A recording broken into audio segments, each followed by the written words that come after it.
People who see this throughout the world will realize that even in the 20th century, with faith, courage, and a just cause, David will still beat Goliath.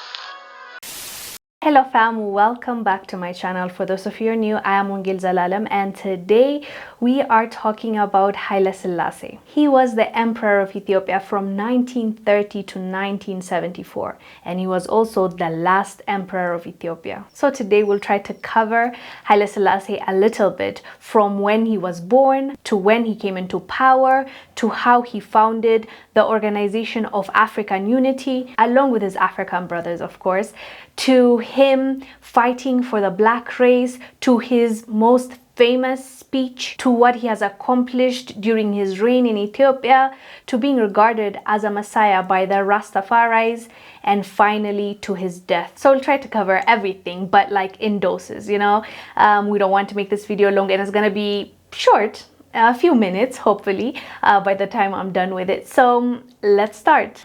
Tafari Makonnen was given the name Haile Selassie at his infant baptism and adopted again as part of his regnal name in 1930, commonly known within the country as Rastafari or Januhe, before his ascension to the throne of the Ethiopian Empire, at which point he took the name Haile Selassie.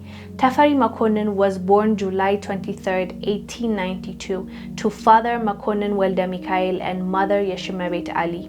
His father was the governor of Harar and a chief advisor to Emperor Menelik II. He was a military leader who fought in a number of battles, including the Battle of Adwa. His mother, Yeshimabet, had 8 miscarriages before giving birth to her baby boy Tafari. She died during his infancy. Her mother and her sister helped raise him as he grew from a boy to a man. Young Tafari was educated at home, and he was quite bright. Tafari at a young age favorably impressed the emperor with his intellectual abilities, and so was promoted accordingly as the governor of Sidamo and then of Harar province. In 1911, he married Wezaro Menon, a great-granddaughter of Menelik II. In 1928, he assumed the title of Nugus, which means king in Amharic.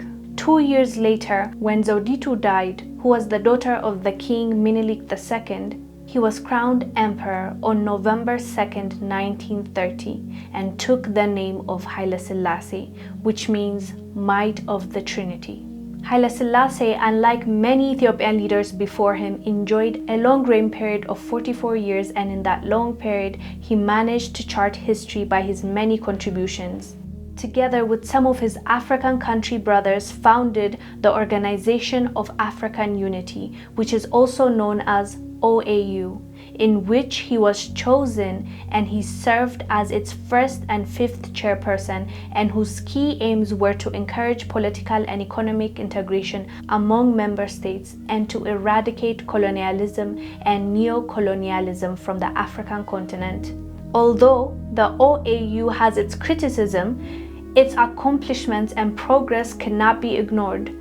One of their accomplishments was bringing Africans together in this collective dialogue, and the OAU did play a pivotal role in eradicating colonialism and white minority rule in Africa.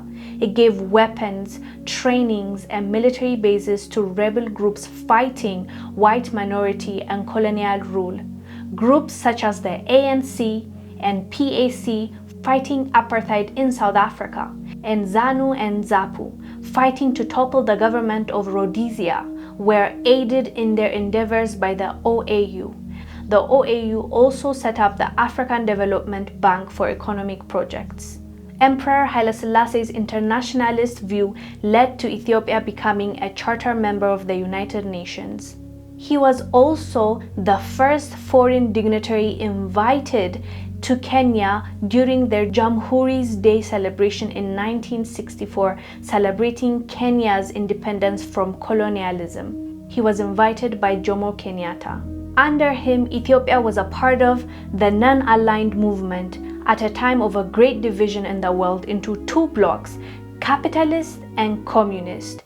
He was the first to introduce a constitution to Ethiopia.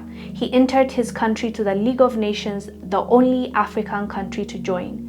He went on a wide education campaign, erecting over 200 school buildings within a decade and the first university of the country. He quickly grew local educators to replace foreigners. In 1958, he invited 200 African students to study at Haile Selassie University, named after him because he gave his palace as a gift for the university, today known as Addis Ababa University. He founded the Ethiopian Airlines in 1945 and had its inaugural flight between Addis Ababa and Cairo in 1945. The airline trained and was operated by black pilots. Nelson Mandela even wrote in his book The Long Walk to Freedom that he saw a black pilot for the first time boarding an Ethiopian flight, and he admits he was shocked and he was shaking because he believed that the black man flying the aeroplane was not capable, and he quickly realized it was because of the programming of apartheid, so he stayed calm and took the flight. Emperor Haile Selassie also expanded the first modern theater in Ethiopia.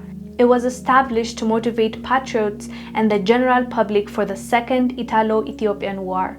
He also brought radio broadcasting to the country. The radio station was one of the oldest in the world. Television in Ethiopia was introduced during his reign in 1962 with the government-owned ETV. Emperor Haile Selassie was also engaged in studies to dam the Nile River. Now we know that dam as GERD. His reform also affected the administrative and legal sector in order to drive Ethiopia, his country, into the modern age. The civil code for the country was written during his time, and it is still being used in Ethiopia today. The civil code that law students, like my younger brother, are getting educated in the universities found in Ethiopia. We can't talk about Emperor Haile Selassie without paying attention to him and the Rastafari movement. Rastafari, sometimes called as Rastafarianism, is a religion that developed in Jamaica during the 1930s. It is classified as both a new religious movement and a social movement by scholars of religion. Rastafari beliefs are based on a specific interpretation of the Bible. Rastas accord key importance to Haile Selassie, who is regarded as the Messiah of all black people. Many regard him as the second coming of Jesus and Jah incarnate, while others see him as a human prophet who fully recognized Jah's presence in every individual. Rastafari is Afrocentric and focuses attention on the African diaspora, which it believes is oppressed within Western society or Babylon. Many Rastas call for this diaspora's resettlement in Africa, a continent they consider the Promised Land, or Zion. It is also worth to note that although Rastafaris viewed him as part of the Trinity, he was an Orthodox Christian himself, hence he did not claim that he was the second coming of Jesus. Rastafarianism was started by the saying of Marcus Garvey stating to his followers, "Look to Africa where an African ruler will rise," after it was followed by the coronation of Haile Selassie as King of Ethiopia, leading many to believe he is the promised king. This belief in him was shown when the number of those that went out to see him at Jamaica's capital the day he visited drove the streets to a standstill, with some reports stating Haile Selassie formed tears, being emotional at the sight of the number of people who went out to receive him. In this crowd was also Bob Marley's wife, Rita Marley, who later influenced Bob into the Rastafari faith. His arrival at Jamaica is celebrated by Rastafarians as the second holiest day, the first being his coronation day, which was November 2nd. A significant number of Rastafarians believe that since his body wasn't seen after his death, it means that he's not dead, which affirms their faith. After the end of World War II and expulsion of Italian occupation troops from Ethiopia, the emperor offered 200 hectares of land in Shashamane, Ethiopia to the Rastafari community in 1948 as a thank you for their support during the fascist Italian invasion.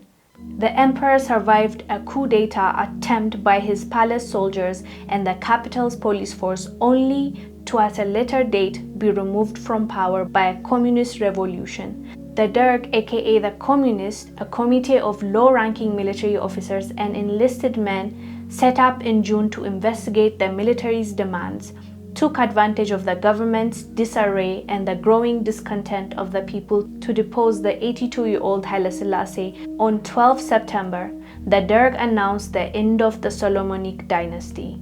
On 28 August 1975, state media reported that Haile Selassie had died on 27 August of a respiratory failure following complications from a prostate examination followed up by a prostate operation, although many rejected the government's version of his death, but many others believed the news due to the old age of the former emperor.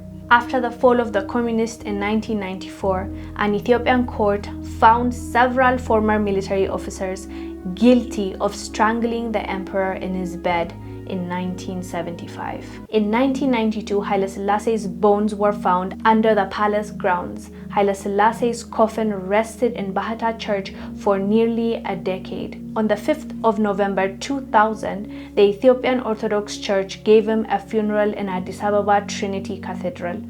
Prominent Rastafari figures such as Rita Marley participated in the funeral, but most Rastafaris rejected the event and refused to accept the bones were Haile Selassie's remains. There is some debate within the Rastafari movement whether he actually died in 1975. I tried to cover his story the best way I can with the short period of time I had, so I hope you enjoyed it. And as you heard, Emperor Haile Selassie did so many great things to Ethiopians, to Africans, and the whole black race, and we appreciate him for it, but he was also not perfect. He has made some mistakes along the road. We cherish the good he has done for our people and learn from his failures. Clearly, we have a lot to learn from our history, not just from Emperor Haile Selassie, but the leaders and our ancestors that came before us. There are so many stories that are, yet to be told. And I plan on doing more stories like this for you so that we can know our history and we can learn from it, both good and bad. I want to leave you with Emperor Haile Selassie's words. He has once said, quote, "We Africans would fight if we find it necessary, and we know we shall win, as we are confident in the victory of good versus evil." End quote. That was his quote, as I said, and what a beautiful one. Anyways, fam, let me know down below what your thoughts are about this mini documentary I did for you guys. I'll leave you with his famous speech. I'll see you on the next one. Stay blessed. Bye.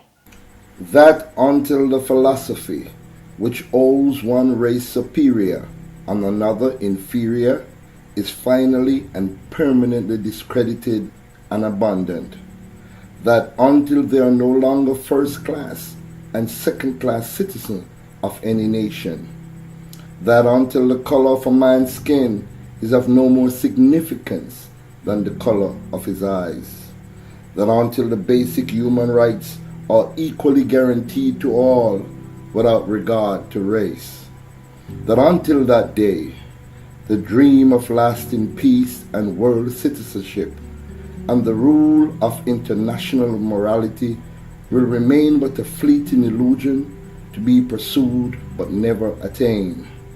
And until the ignoble and unhappy regimes that all of our brothers and sisters in Angola, Mozambique, and South Africa in subhuman bondage have been toppled and destroyed. Until bigotry and prejudice and malicious and inhuman self-interest have been replaced by understanding, tolerance, and goodwill. Until all Africans stand and speak as free beings, equal in the eyes of all men and women, as they are in the eyes of heaven. Until that day, the African continent will not know peace. We Africans will fight if we find it necessary, and we know we shall win, as we are confident in the victory of good over evil.